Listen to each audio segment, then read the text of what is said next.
Okay, we're going to do some more research here. Okay, one more video, and this ought to conclude some possible reasoning behind why I don't like certain benzene molecules, especially Risperdal and Invega Sustena. Okay, so we type in Invega molecule. Okay. Alright, paliperidone. Images. Alright, here's Invega. Now, this paliperidone, basically. And, we're gonna look here. See which one's actually the right one.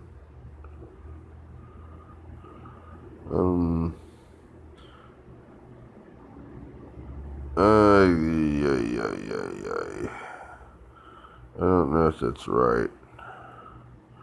That's not what I originally saw. That's not right, just flip around. It should be...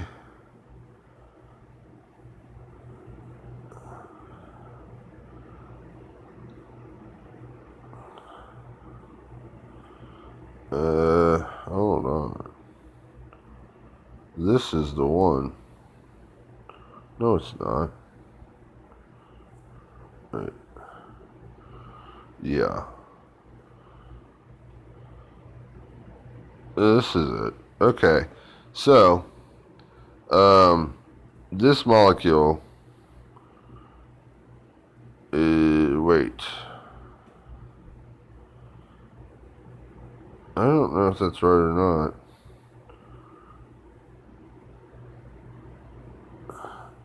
Basically, if you look at it and you compare it to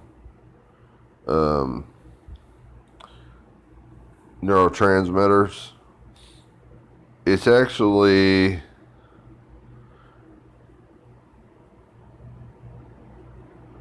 considerably what I think is a much more complex molecule that has more meat and potatoes than, say, your neurotransmitters and stuff like that, and hormones and stuff. So, like, maybe not hormones so much, but definitely neurotransmitters.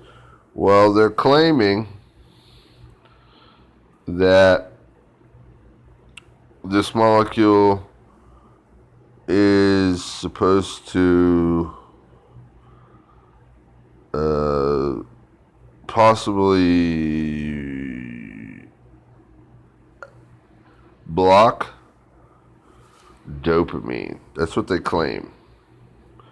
It's a inhibitor, I guess you might say. I think that means that it stops the uptake of dopamine, is what they originally told me. And it may also stop the uptake of anything on the receptor lines of any neurotransmitter or hormone. Thus, I have said that it is a retarding agent. And as a matter of fact, it may possibly not break down very well and cause very serious retarding problems. And if you compare it, let's go here. Let's type in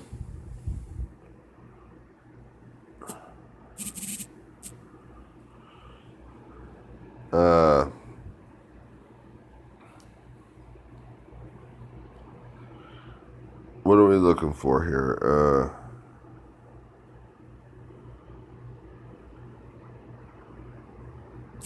Neurotransmitters.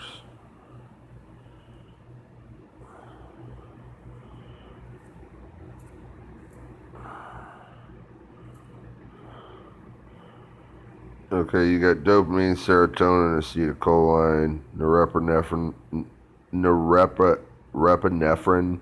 and epinephrine, and you've got like adrenaline and whatever else, your basics like sodium, uh, chlorine, calcium, you know, anything that can possibly transmit energy through the the connecting points there, the what you call it's the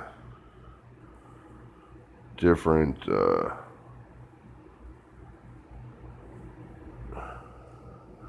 receptors and the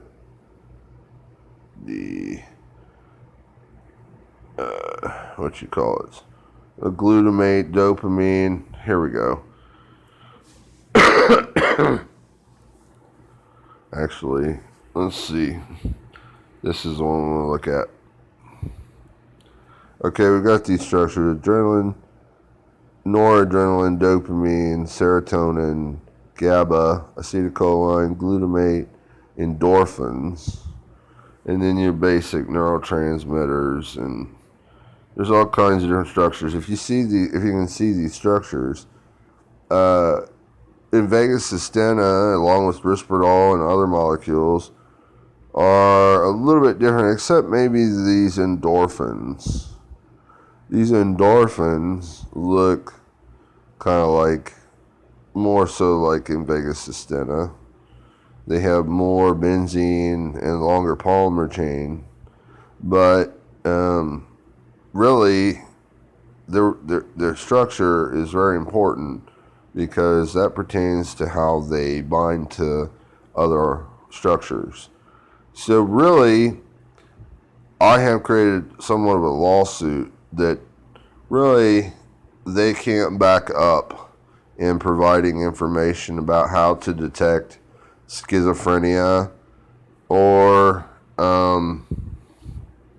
how these drugs like Invega and Risperidol compare to the receptors molecularly. And I know quite a bit about biomolecular evidence and sampling the cell structures and cytology and all that in the tissues and how things travel through the body and how things route and how the energies work and how they break down and bind and motor molecules and polymers and all the things that go into biochemistry. It's very complicated.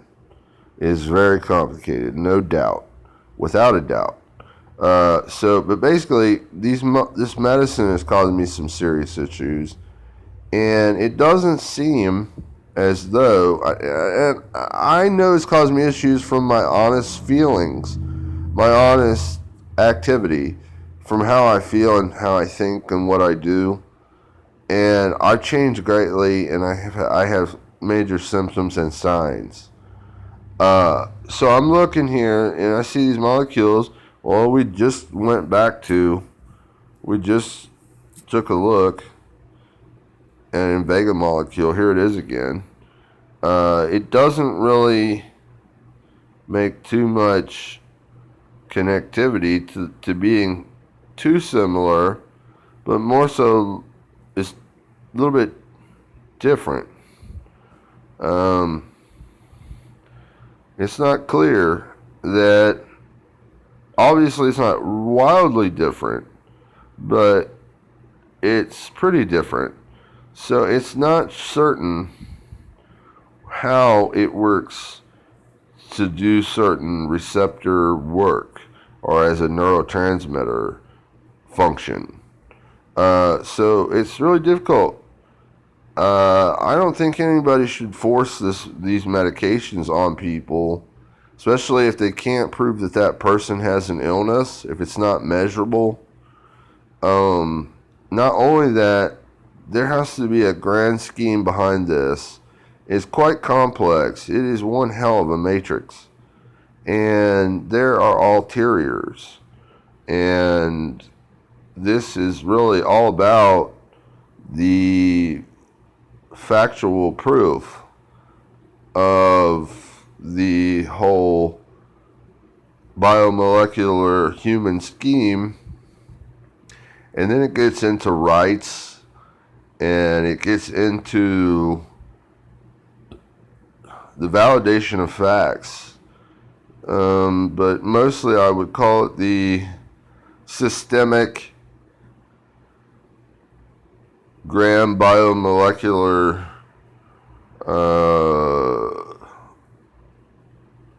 therapy scheme and side effects.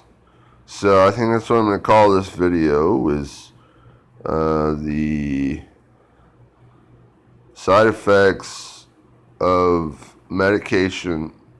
Side effects of medication. No, I don't know. The systemic side effects of medications.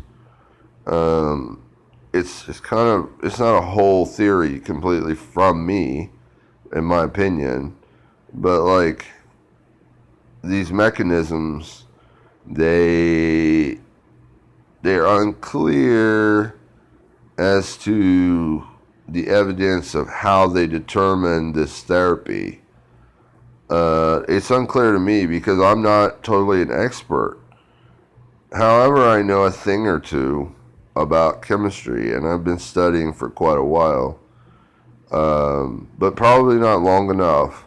However, I know something true about myself is when something's not right, and I start doing very strange things that are obviously wrong, and there are some flaws in the whole diagnostic prognosis and etiology of disease and therapy and side effects and ulterior systemic biochemistry, you end up looking at everything completely different.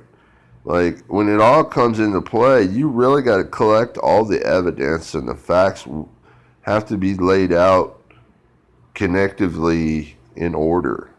And there is a process for that, but it's not quite an easy thing to do, and nor is it anything but very quantum physical, and it involves nanosampling and microsampling, and that is quite complicated. And then not only that is systematic processing of an entire dogma and theory and law and all kinds of things. Like you royally to consider the truth about something like this and medicine in general, you have to be well into the stages of almost being God to promote the truth, the absolute fact of the systemic creation. It's like you would work a lot of chemistry. You would definitely have to use computers. You have to automate some things. You need some good algorithms. You need to know quantum physics, and that is the kicker, because molecules pertain to energy differently based on their ability to conduct energy within the molecules and within different systems at different times. So like it's quantum physics is almost unpredictable for different people. Especially anything can throw it off. Diet, acid, bases, you name it. So it's kind of like this could go anywhere as to being truly effective or not causing side effects.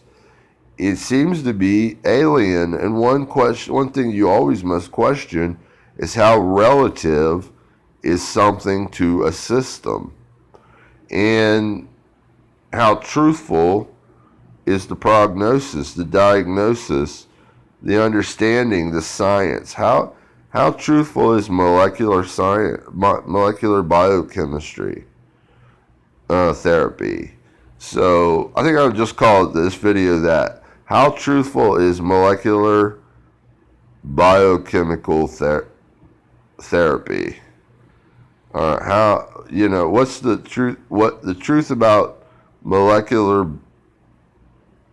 No, the truth about biochemical science. We'll call it that.